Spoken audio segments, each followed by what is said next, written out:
So this is our 2210 John Deere, and you can hear when you're using the hydraulics that there is a loud knocking noise. So I'm thinking whatever's driving the pump, the shaft is wore, and we're gonna get into the pump and we'll see what we get into. Here we go. Gone ahead and pulled off our ROPS, which is 5 bolts on either side. The bolts underneath the roll bar here have a nut on the bottom, so keep that from spinning. Take your PTO selector off just with the 2 bolts. Take your high-low out just by pulling that bolt down there. See that bolt? And then that lever slides out. This one you can leave alone because the platform can slide out over the top. There's 2 bolts that connects your platform to your fenders, but you can't get your platform off until you have your fenders off. You gotta take the seat off, which is just 4 bolts, and then your wire connector for your safety seat. Just poke that through. Once all that's disconnected, you should be able to lift it off. Slide it through. Now we can look underneath and see what's going on. We'll pull the platform off. We got to pull this little knob off, and we'll see what's making our racket. So the deck height control down the center, that knob just pops off.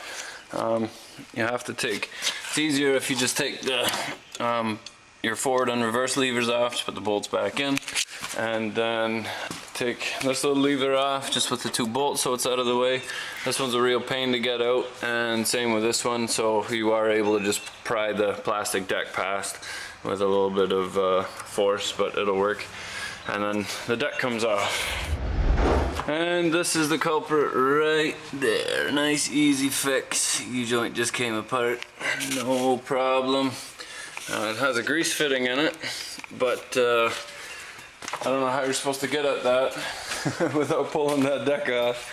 So nice quick fix. I'll have to pull the drive shaft out, and I'll see if I can order that part yet. Before Deere closes, might have to get at the other end there, but no problem. Here we go. I took the cover off here. It's just a few row bolts here, 4 screws on the lid. When you get it back, you can unplug your ignition key, and your parking brake just comes off of the handle by pulling this cotter pin out. Now you can look at the drive shaft here, and looking inside there, it unbolts. It's kind of dark there, and that's the back of the bolt that you see. So I can't actually take this drive shaft out very easily without getting into it farther. But the U-joint, I knocked the U-joint out, and it's very simple to knock the U-joint out. It's 4 little C-clips, so you remove these C-clips, these little C-clips from inside the yoke, and then all you do is when the U-joint is like this, you just take a hammer and tap it here, and that'll push the U-joint down, and then you can grab the cap and just do that 4 times. Rotate it the 90 degrees, and just take the hammer, tap it down, and you can get all your clips out, or you can just cut that U-joint out. Now you're able to pull the drive shaft off of the yoke here, and this U-joint, or this yoke, is just on a slip yoke. So you want to take that off and clean those threads and lubricate that shaft so that this will slide on there nice and free. And I'll show you guys how to put the U-joint back in without having to take anything else apart. So here we go. First step when you're putting your U-joint back together again, I've never seen this before, a $60 U-joint from Greenline, and these caps, when you pop them on, they're so tight that the air actually pushes the cap back, so it is a good U-joint. But what you want to do is take a little bit of grease and put it on the inside there, and get as much grease in there as you can.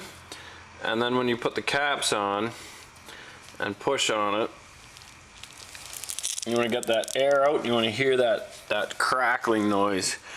And now your U-joints are good and lubricated. And what that does is it also keeps the those needles from falling out, which is very handy. So pull your caps back off again, good and lubricated, and then we can put our U-joint back in the yoke. Take the U-joint and stick it in the back one like this, with the yoke all the way to the back. Then you take the bottom joint here, stick that in the front drive shaft, then you can pull it ahead. Now you have your yoke in place. So now you can put your caps in, and the only thing that messes you up here is when the needles fall out. So if you can pull your yoke right out past when you put your cap on, that will help to not lose your needles. And this does get tricky. So now my yoke is in there. I can try and tap it, or C-clamp, or welding vice grips work. It's whatever works best for you. But try to keep the cup on the yoke as long as possible. Then you can put your C-clip in. Even though my U-joint came out a little bit because my cap is farther than it has to be, the yoke part is still sitting in the cup, so there's zero chance of those needles falling out. But it's still poking out past a little bit. Then I can put this side in. Now it becomes tricky because I have to push that other cup down at the same time. So what I'm actually gonna try and do is put these side ones in. I have my yoke sticking out farther than it has to be. Put the cap on and try it with the vice grips. Try and squeeze those together. I can get that clip in now. Once you have your clip up, you see the little gap underneath, you can just take it until it's seated nice and tight, and then spin your yoke. And now you can tap that cup just until you see your groove. Once your snap ring fits in there, you're golden. There it is. I'm gonna run it for a bit, make sure that that was the noise, pressure wash it, check for any leaks, and we're golden. Hey, thanks for watching. Don't forget to like and subscribe, because you never know what you're going to see next week on DeBoss Garage. If you like what you see, there's a lot of stuff happening to help support the channel. And remember, if you're not filthy, you're not rich.